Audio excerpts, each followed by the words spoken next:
norte do rio, todos se põem ao plantio, pois quando as águas subirem, eis o maior desafio que é viver a colheita de ser antes das águas revoltas, pois quando a vazante inundar, sei onde vou aportar o meu barco.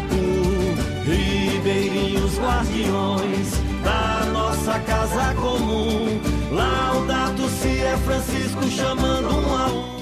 Laudato Si é Francisco chamando um a um. Essa música é muito bela, do Antônio Cardoso. Que Deus abençoe e cada vez mais o sínodo da Amazônia seja uma experiência de amor à evangelização e aos povos daquela região, de modo especial, daqueles 6 países que compõem a grande Amazônia.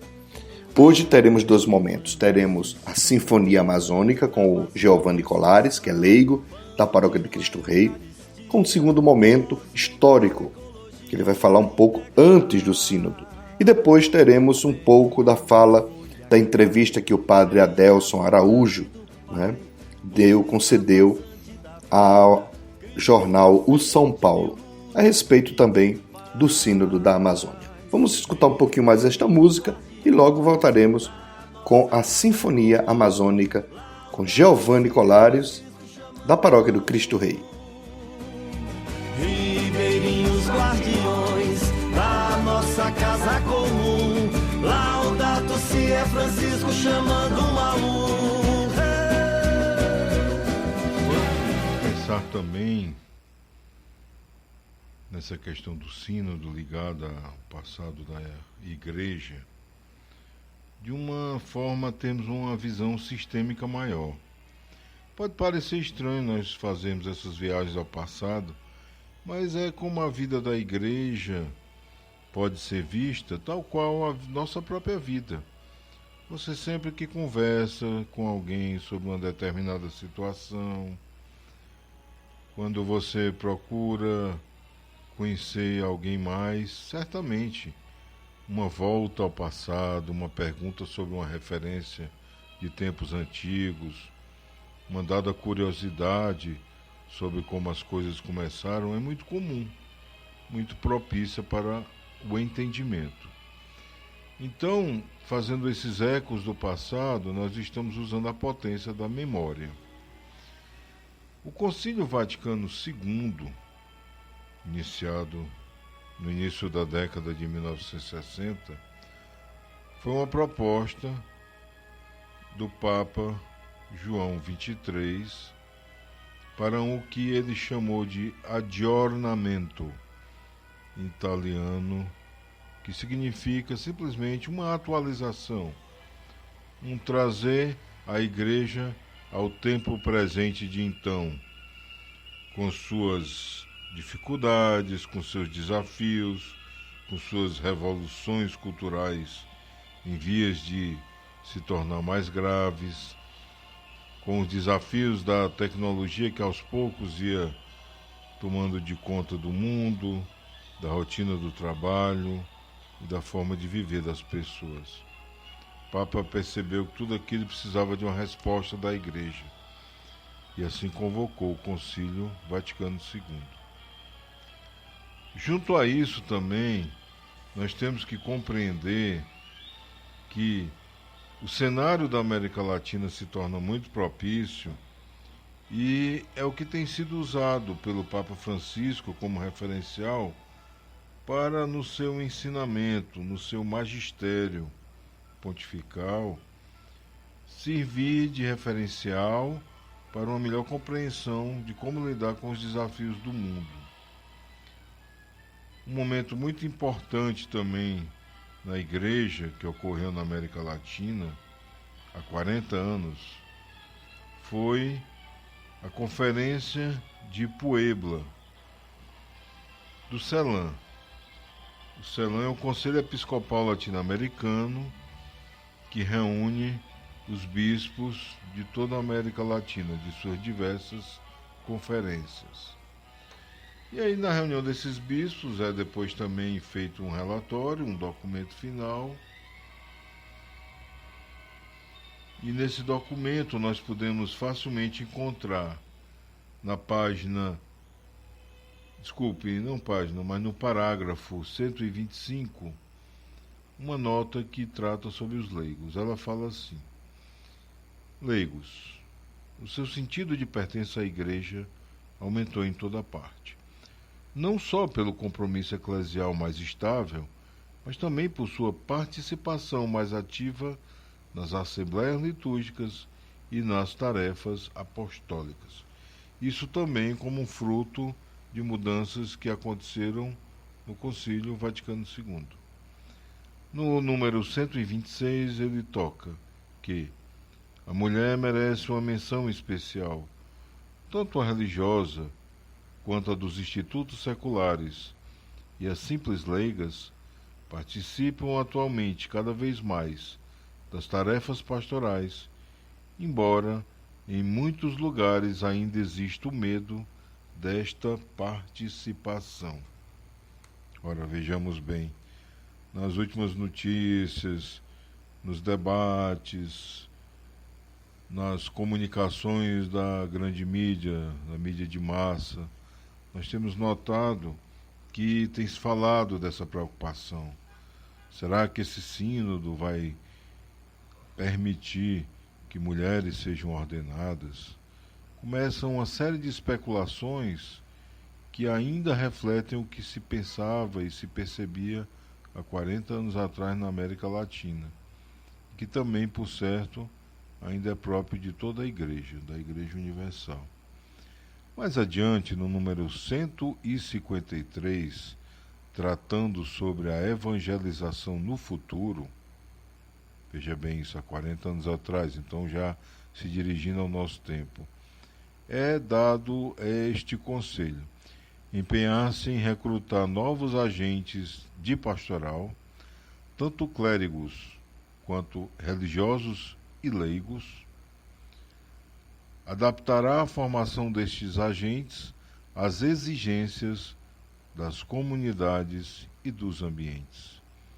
No seguinte, número 154, enfatizará a importância dos leigos, tanto quando desempenham ministério na igreja e para a igreja, como quando, cumprindo a missão que lhes é própria, são enviados como vanguarda sua ao meio do mundo para refazerem, de acordo com o plano de Deus, as estruturas sociais, econômicas e políticas. Então aí já dá uma dimensão da missionariedade em que, para além do clero, que foi uma das novidades que Puebla foi trazendo para acordar mais a igreja, foi-se também colocando para os leigos. É importante a gente ter em mente que tudo isso que está falando aqui, há 4 décadas, está também sendo apresentado nesse sínodo. É a questão de que a importância dos leigos, a questão de serem enviados, e isso já nos conecta também com outro momento que nós vivemos em outubro, instituído pelo Papa, há 2 anos atrás, mês missionário extraordinário. Porque nesse mês nós estamos com o lema batizados e enviados.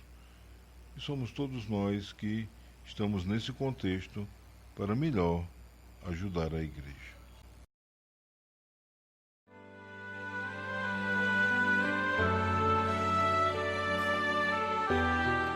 Obrigado a Giovanni Colares por essa retomada histórica tão importante. Acredito que era o Papa Paulo VI, né, que já dizia que Cristo aponta para a Amazônia. Então o sínodo da Amazônia, ele é desejado e querido desde muito tempo. Que a igreja precisava repensar a atitude, a evangelização e o modo de estar naquela realidade, com aquele povo real, concreto, com tantas peculiaridades. Pensar a Amazônia não é só pensar o indígena, pensar a mata, que são coisas tão importantes e fundamentais ali naquela região. Mas é pensar justamente como anunciar o reino e como fazer com que o reino de Deus aconteça ali, naquele lugar.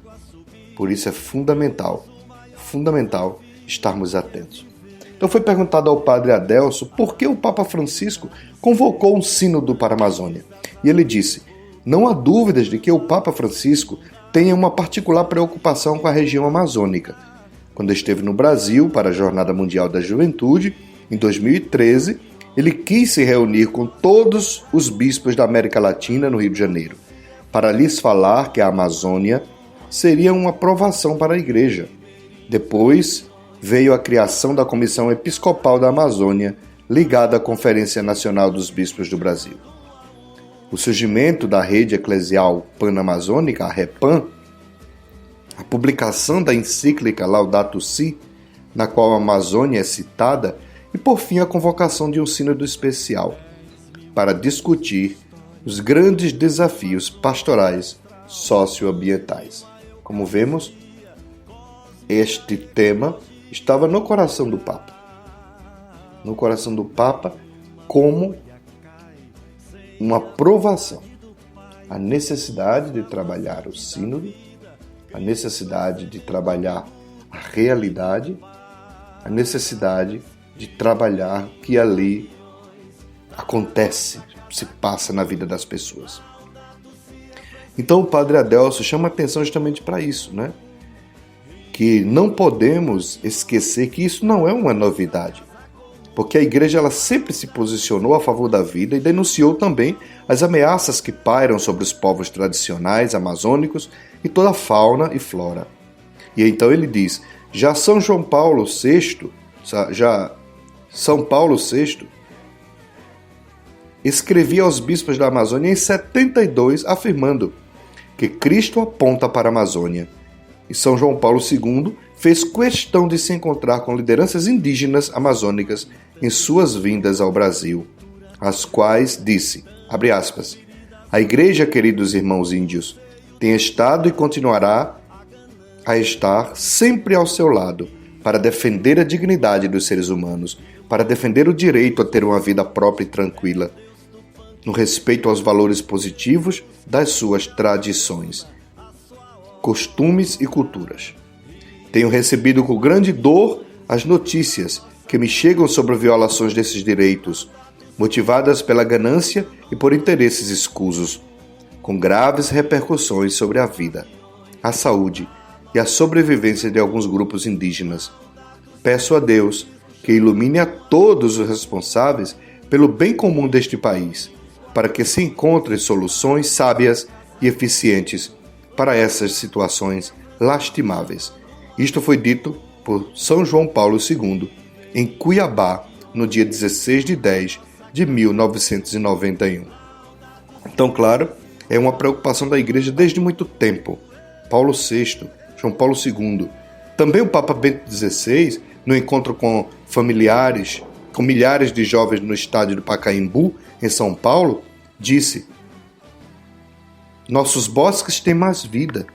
Não deixeis que se apague esta chama de esperança que o vosso hino nacional põe em vossos lábios. A devastação ambiental da Amazônia e as ameaças à dignidade humana de suas populações requerem um maior compromisso nos mais diversos espaços de ação que a sociedade vem solicitando. Então vejamos que esta preocupação passou pelos todos os papas dos tempos modernos, de Paulo VI, João Paulo II, Bento XVI. Por isso não é novidade que o Papa Francisco, sendo latino-americano, não tivesse uma preocupação tão sadia e necessária a respeito do sínodo da Amazônia. Por isso, vamos rezar pelo sínodo, rezar pelo Papa, rezar pelos bispos, a fim de encontrem soluções e decisões importantes para como melhorar e avançar a defesa dos direitos humanos na Amazônia, a evangelização, o Evangelho de Cristo, como ele pode chegar melhor àquelas populações que necessitam, querem, desejam, mas não têm como chegar, por conta que faltam missionários. Peçamos então ao Senhor que dê sabedoria ao Papa Francisco, que dê força a ele para que ele continue seu trabalho de renovação e de encontrar saídas para as provações que a Igreja enfrenta. Foi perguntado também ao Padre Adelso que tipo de resolução ou decisão pode sair do sínodo. Ele disse: os sínodos não possuem caráter deliberativo, não são assembleias de discussão e votação de decisões.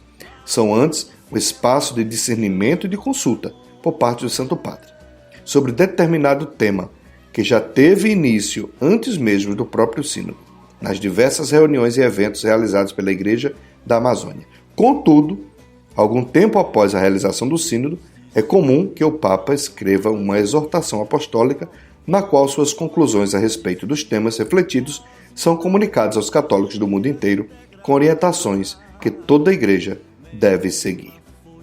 Por isso, rezemos pelos bispos, rezemos pelo Papa, por todos os eleitores que votam no final do sínodo, não é? Que tomam alguns temas e é votado, porque o Papa segue a orientação dos bispos.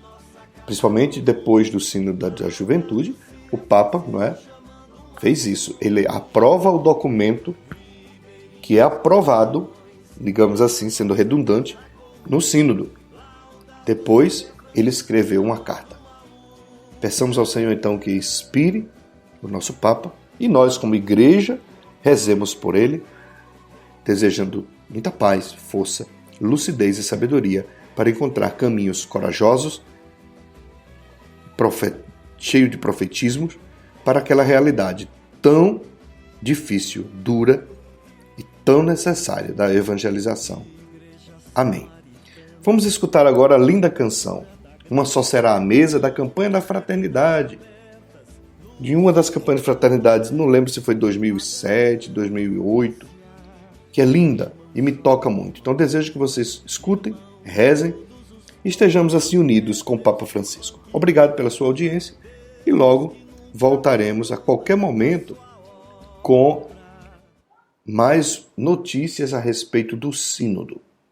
Mais notícias a respeito do que está acontecendo em Roma, a fim de que saibamos o que está havendo, né? E você que está aí, eu que estou aqui, nós que estamos juntos, possamos participar de algum modo desse momento tão bonito da nossa Igreja. Amém.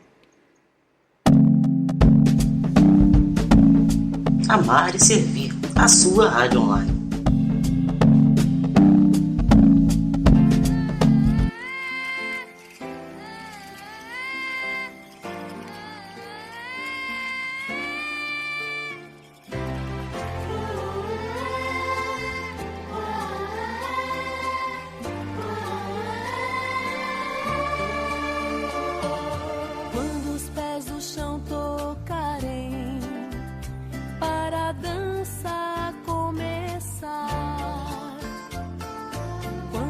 Se entrelaçarem, vida nova de brotar. Como, ó Pai, o amor perfeito, pelo rio a mata flor, que o índio traz no peito, é louvor ao Criador. Uma só será a mesa, terra mãe será o altar, no sustento a natureza, em milagres vai-nos dar.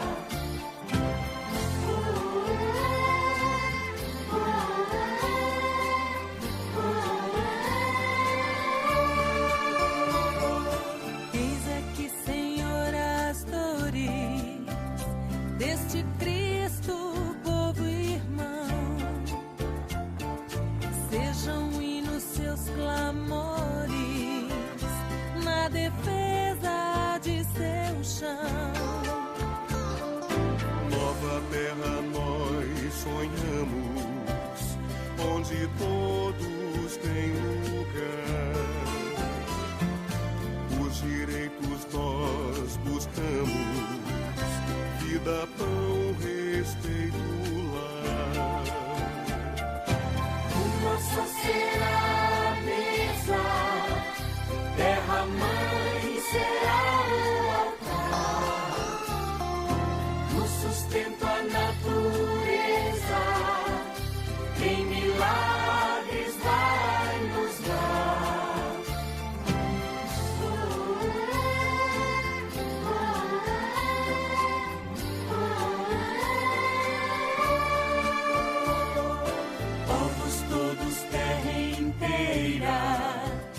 te pertencem, ó Senhor. Que os males e as fronteiras deem lugar ao